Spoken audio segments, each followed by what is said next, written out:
Goodbye, humans. Like and subscribe. Hey there, humans. Welcome to the show. Welcome indeed. Goodbye. Hello? Dude, I'm just chilling here. Goodbye. I want to be on the show. Want to be on the show? I can sing, I can dance. Hey there, human. How's it going? I can't play basketball though. Yes, you can.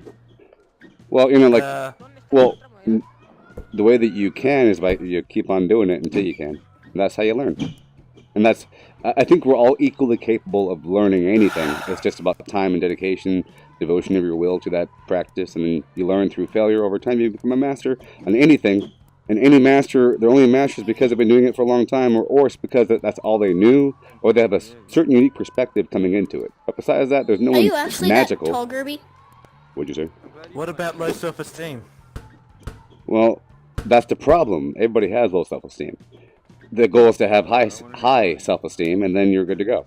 Like, already come into any practice thinking that you have the potential of becoming a master in about 2 months. Like, if you're cutting wood and you suck, you can't get the wood right, you get blisters too fast, just keep on doing it for 2 months and you're guaranteed to be a master. If you had to do it, or otherwise you die, you become a master. It's just people give up too fast, they listen to their friends saying you suck, and they listen to themselves saying I'm not good enough, fast enough, my friend did it faster than me, because they have more personal experience. But you go overcome that experience really fast just by doing it, and throwing the basketball 85 times a day, every day, and then you keep on doing it, and you get better. Because these ball physics are weird. It's like the ball doesn't fly. It's like kind of weird. Yeah, it's like whenever you actually throw enough strength, yeah, it goes like that. It goes too far when you try too hard. We'll hit the rim. So you have to like. I hope you're not going to bill me after this. Exactly. Negative. Like that kind of. You have to get like. You were momentarily worthy you know of what I think? life. Right, too. Yes. Like if I think you would make a great cult leader. Oh, that's I was the about plan, to. human. I found myself entranced by your words. Well, you see, it's all connected, you see. It's all connected. It's all the same thing. That lesson right there applies to everything, and everything that follows that lesson. Moving towards similarity, away from difference, towards safe things. Like, if you're afraid of something, it's because it's not... Your skill set is based upon your body of experience, which is a thing that you have a past line between the past and now, and filling up this matrix of who you are, I mean?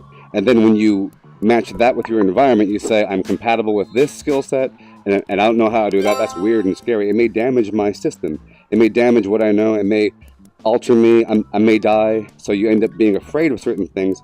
But the way you overcome that is just by doing it. And then eventually your skill set starts to merge into that thing. It's like putting a marble into a Play-Doh. The Play-Doh will mold around the marble. The marble is the system of information, and the Play-Doh is you. But if the marble wasn't just spherical, but if it had a certain shape to it, like a protein thing, latching on based upon the shape, the system, like the basketball, is the weird marble shaped all weird and bumpy, and you're the Play-Doh, and you're like, I'm not compatible, it's taking too long, there's air voids, and I'm messing up, I'm spraining my ankle, they're laughing at me. You just gotta keep doing it. Eventually, it'll just fill in the gaps. If you view the future as being a thing that already exists in the present, you're just trying to fill in the gaps, But now you know, yes, sir, human. Since I was a child, I had a fear. Yes. Of burglars. Of burglars. Of specific visual action. Like, go beyond the word burglars, because labels are very subjective. Sorry. Like home invaders? And, while you're home? Home invaders, yes. Or, like, while you're home, or just I always stealing the your biggest stuff? fear of that. Yeah. And then about 3 years ago, Yes. Hello, my door got kicked in. True. How are you feeling right before that happened? Like the day before, the night before, the evening before? Like the moment, the weird time gap moment. Time of day doesn't matter. It's about consciousness. Continuums. We have these moments of, like right now, this is a continuum. Whenever this conversation's over, that's another gap. It could be like 3 hours, 4 hours, who knows, 15 minutes. But it's just an infinite continuum of time. So what were you doing in the continuum right before the burgle? What were you doing? Were you playing a game? Were you thinking about something? Were you writing a story? Were you talking to someone about some interest? maybe what got stolen from you? Did anything get stolen? What was the outcome? I was organizing myself for the next day. Oh, you're organizing yourself for the next day, and then someone broke into your house, and then They kicked the door in. Okay, while you're home. It took several kicks while I was home. Well, that's amazing. It's even better. It's even better. They thought I wasn't home. Even better. And what was the outcome? And what happened was, Yes. I didn't get to see them because they ran away because I yelled something not very nice. Okay. And they ran away. So you overcame them by sheer presence, right? Yes. And then what happened? How did you feel afterwards? For quite a few months probably, I was freaked out at every noise. Okay. I was going to say, did you feel stronger or weaker?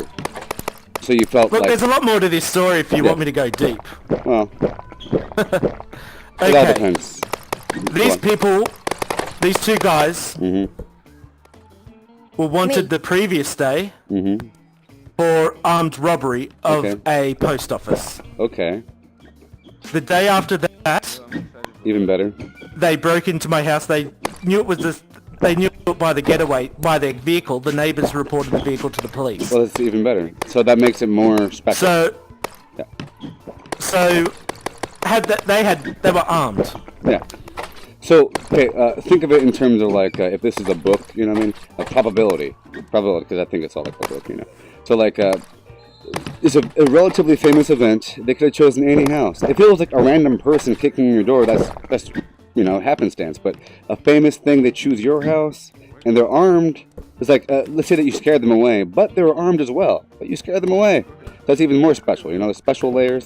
But then you felt like vulnerable or like exposed or whatever. And how did you, what was the end result, like, let's say 5 months later? Did you end up getting a better door, security cameras, or did you move, or did you, what was the end outcome after the weird emotional state afterwards, after the next phase? Because that was still in the, sort of the edge of, imagine you have a big bubble with a membrane, and the membrane is kind of thick towards the edges. That's still the edge of the membrane, you know what I mean? So you're still in that system, in that continuum. So afterwards, how was it? Did you end up moving? Did you end up like having a roommate or something like that, or like a better door, or did you learn to karate? Did you end up buying a gun, knives? We got a solid wood door. Okay. Like a big thick one. Okay. It was the door that was in from the garage. Okay. And now you can no longer open or close it. Okay. Did you do anything else with the garage or the area around it? Like, did you use the opportunity of that project to do something else? It's like, since I'm doing the door, I might as well do a couple other things. We all got deadlocks on all the windows and doors. Okay, deadlocks on. Any other home improvement projects around that same time? No. Okay, well. But I still freak out at every noise I hear at night. Every night you hear and in the day. You get freaked out. Well, that's because you're a little beast animal. You can't help it. You'll get over that eventually. Like, that's like, you know. The first noble truth is life is suffering. Yes, it is. It's all an act of, like, the very existence. You have to have an end to have a beginning. In order to have a beginning, you have to have an end. Otherwise, you have a beginning and an infinite. You have to have an end. So you have to have a growth and death process of every single system. Otherwise, it's some weird infinite state, like some law of nature beyond a living thing. Yes, but for hey, Grubby. Hey there, humans. How's it going? And it's Gooberty. Welcome to our cult. In the raw data skin. Indeed, human. Indeed. Didn't have to explain it. Like every Have you ever had to deal with home intruders? Home intruders. Home intruders. I live in a state in America where if somebody comes in my home and I don't agree with them being in here, I get to shoot them. So that's not the way it is in Australia. That type of stuff doesn't happen here in America. Well, it does, but people get dead. Yeah. There's consequences to that. Yeah, I've seen the make videos and live leak videos. There's two laws. One's called the Make My Day law, and the other one's called the Stand Your Ground law, which is part of the castle law. Ridiculous name. This is my castle. You don't get to come in here without my permission. That's a ridiculous name law, too. Have you ever been have you ever grabbed your gun, ready to use it, because you thought something was going to happen? No. No, I live in a very safe community. But I don't live inside of a city either. I What are you live doing? outside Party of the for city. wood. Party for wood. You would have to drive a really long way to come and see what's going on. Alright, enough of that nonsense. I gotta play paddleball. Ready to start.